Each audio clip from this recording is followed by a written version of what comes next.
Alright, Manage time. Don't let time manage you. Hi, I'm Rahul. I'm Devin, I'm Pratoush, and this is our presentation on managing time more effectively.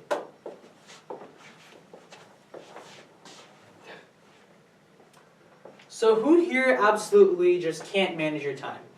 Come on, be honest. As high schoolers, you guys have so many issues, you guys have assignments, projects, sports, families, everything you have to balance, right? But there's always, high school is a time where you want to learn how to manage your time and you want to have to do it, and you want to do it. You want to get it down now so you don't have to worry about it later in your life and you don't have to worry about the problems that might arise later in your life. So be honest, who here can't manage the time? Who is a victim of constant procrastination and constant whining and all these things and late due dates and all of those? You really want to manage your time more effectively, so just be honest. Who here can't manage their time?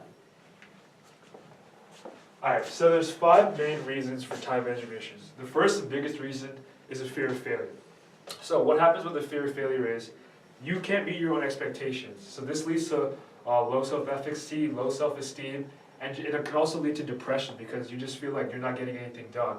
And the way to fix this, we'll talk about that later, but anyway, so this a study done by Solomon and Rothwell of Vermont University found out that almost 50% of the time, time management has been caused by fear of failure. So this is really important to fix right away because this is the biggest reason. Another reason is excessive perfectionism.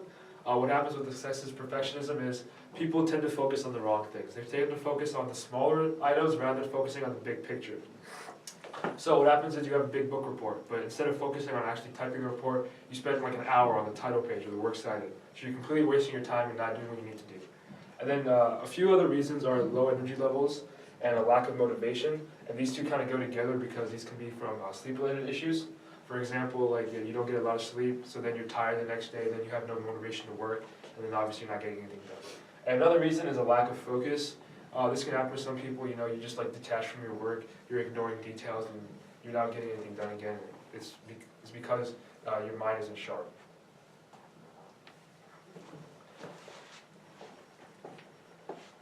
Alright, so a lot of people try to tackle their time management issues, but the problem with this is that they're doing it in the wrong way.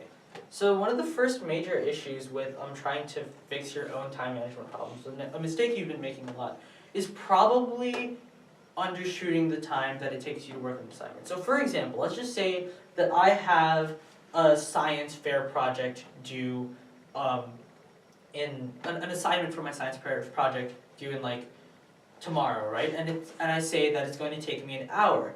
But in reality, we know, according to Hofstadter's law says that you're always going to take longer than you project yourself to take. So if I say that I'm going to take an hour, I'm actually going to go take an hour and 30 minutes, or 2 hours, or maybe even 3. But at the same time, you want to keep in mind that you don't want to take advantage of this and be like, oh, I'm going to take 6 or 7 hours. You want to have a healthy sense of overshooting, and this actually helps you have a more realistic gauge on what things you're going to accomplish. The second thing that you need to keep in mind is prioritization. And everyone knows that prioritization obviously is important. But the thing is, a lot of people, probably half the population, are like, I need to get the easy things done first. Well, easy things are easy to do, don't get me wrong, but at the same time, if you keep doing all the easy things first, like let's just say I have a formative assignment, homework assignment, then I have a project, right? So if I keep doing all these things, at the end of all those homeworks, I get tired and I don't have the energy, I don't have the stamina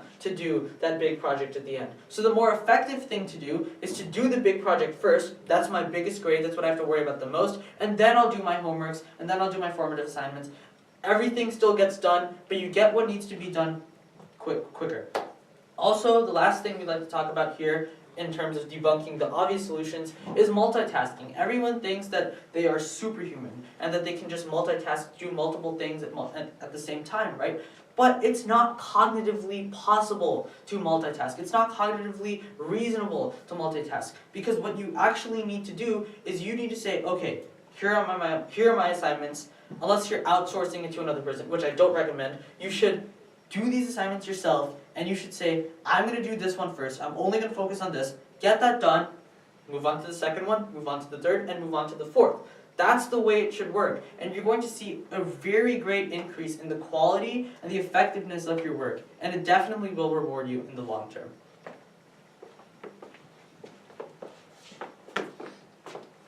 So we all know how important sleep is, but some of us choose to ignore it. So we're here to provide you some sleep-related solutions. So one thing you gotta do is make sure your room is quiet, dark, and cool. Use like a sound machine or to hide outside noise. And earplugs or an eye mask to black out the extra light in your room. So this is known as white noise.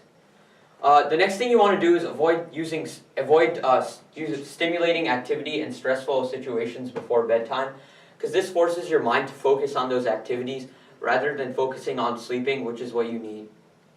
So the most important thing is turning off your screen an hour before bedtime. We all use our phones before bedtime, but we have to stop this soon. So the screen emits a light that hinders your sleep quality and impairs sleeping time. So it'll take you longer than it usually would to sleep. And if you absolutely have to use your phone because you're doing a project or homework, make sure to turn on the night shade or the night shift mode, because it changes the shade of the phone to a sepia shade, which is more relaxing for the eyes and still allows you to sleep.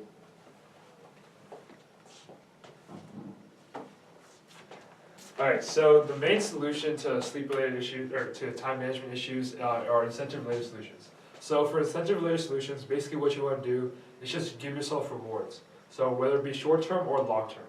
So for example, it's a normal day, you're doing your homework. You have a small math assignment, it only takes you 20 minutes. So you spend 20 minutes on that, you get 10 minutes on your phone. There, 30 minutes, you got your work done. So that's how you want to do it basically every day when you're doing small assignments. Now when it comes to larger assignments, obviously you're going to be spending more time, so that leads to bigger rewards. For example, you have a book report, it takes you 2 weeks to do it, so maybe that entire weekend you get to chill out, relax, as long as you don't have any other work to do, or maybe you go to a concert or hang out with your friends, whatever it may be. Personalize it, individualize it, this is for you. So what these main point of the incentives are, what they do is they give you something to look forward to while you're working.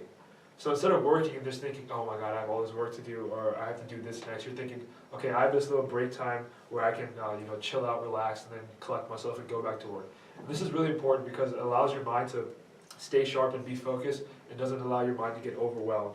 And this is an example of a token-based economy and operant conditioning, and it's proven to be extremely effective.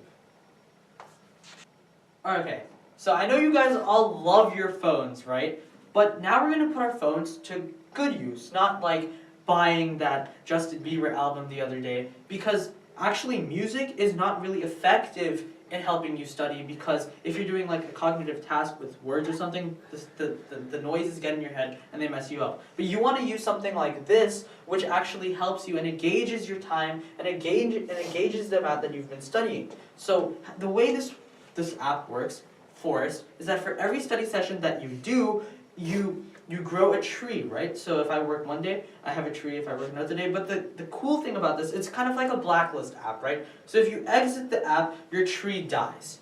But if you don't exit the app and if you keep doing it, you're eventually gonna have so many trees that it becomes a forest, right? Forest. It becomes a forest, and the forest that you have is something to be really, really proud of, because that means that you've been consistently and effectively working, and you've not been using your phone, you've not been like being subject to distractions.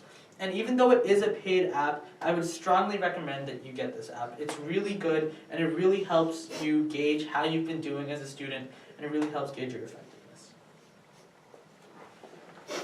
Alright, so another great app to help with time management is Lumosity. So Lumosity is not like Forest, it's not an app that's going to keep you off your phone, or something that's going to actually make your work better. What it does is, it's a game-based app. So what you do is, you play a certain amount of games every day, and what this does is it improves your attention and your memory.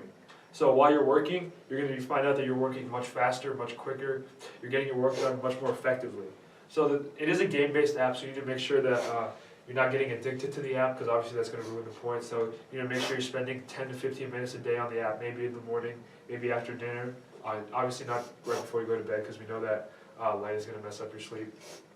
And the best part about the app is it's free, everyone can get it, everyone can use it, and it's really going to help with your time management. It's going to make you get stuff done a lot quicker. Welcome to the end of our presentation. So just remember a couple of things. Don't go for the obvious solutions. Prioritize right. Don't multitask. Remember Hofstadter's law. Use a healthy overshoot. Remember your sleep-related solutions, and remember your incentive-related solutions. And I promise you that you're going to lower your procrastination and become a much more effective worker. Thank you, and good luck, guys.